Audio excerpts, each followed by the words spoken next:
Felix Sharpe Caballero on the other end of our AT&T line. He's with the state of Michigan, Cuban-born American, travels frequently to that island nation, and is with us now. Welcome back to the program. Good morning, Michael Patrick. Thank you for having me. Were we ahead of the cart a little bit here when we got excited about lifting the sanctions and normalizing relations? Well, not really. In fact, the deck of cards is actually playing very well.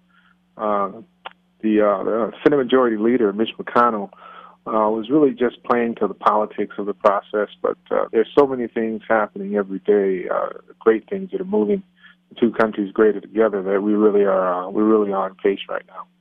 Because the article that I'm reading from Reuters says that's up to Congress to allow normal travel and full trade. That is correct. It will require an act of the United States Congress to end the embargo, the economic embargo, and also to end the blockade of U.S. to American travel. Mm-hmm. Americans travel to Cuba for tourist purposes, but of course there are 12 conditions currently under which Americans can travel to Cuba.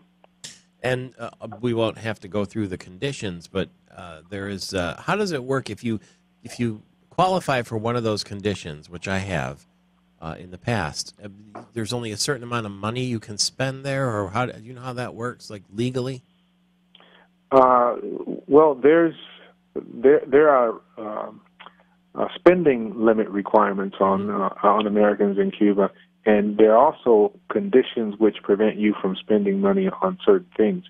You can spend money on basic provisions, hotel, food, and that kind of thing, but you can't hang out at the local disco, go to the beach while you're there. You have to spend money that directs your travel, whether it's related to religion, health care.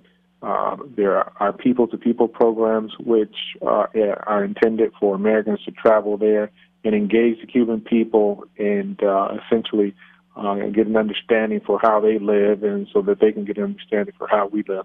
Those are the types of conditions under which we can travel to Cuba. And any idea why Mitch McConnell and Congress would not want to go along with the president, other than pure politics? Well, the United States policy towards Cuba has been driven from the state of Florida, specifically South Florida, where some 300,000 Americans initially landed after the Cuban Revolution. Those Cuban Americans are very anti-Castro. They were part of what's called, or what was the Fulgencio Batista regime, and they also were very wealthy individuals. They were very well educated. Most of those families were educated here in the United States at the elite prep schools and colleges and universities, and they drive political power in Florida. And it is the election season, and given that this president's tenure is coming to an end, the reality is that lame duckness is begun to set in. And for electoral purposes, the Republican Party has begun to push that envelope. If you want to win Florida, if you want to raise money in Florida, you have to take a position against normalizing relations with Cuba. Are there things about the current Cuban government that make you uncomfortable with lifting the sanctions? Well, based on what I know, no, Michael Patrick. The things that I know about the current Cuban government do not make me uncomfortable. Cuba has continued to make very progressive changes to their system of governance and to how they run the country. Cuba is actually more so progressive today than many of the countries the other countries that we deal with on a daily basis. So this is much ado about nothing then? I mean, the president will get his way, whether by executive order or otherwise?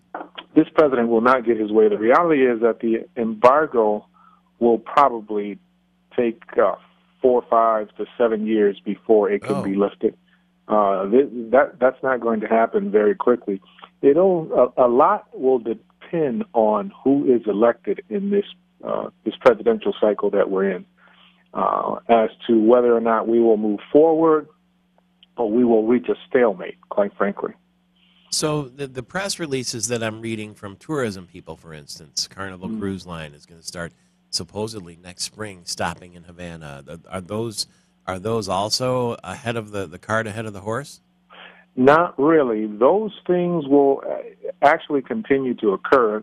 And the reality is that despite the fact that the embargo exists and the travel restrictions exist, Americans have begun to travel to Cuba en masse. Americans are on track this year probably to reach the 500,000 mark in terms of the number of Americans who will travel to Cuba.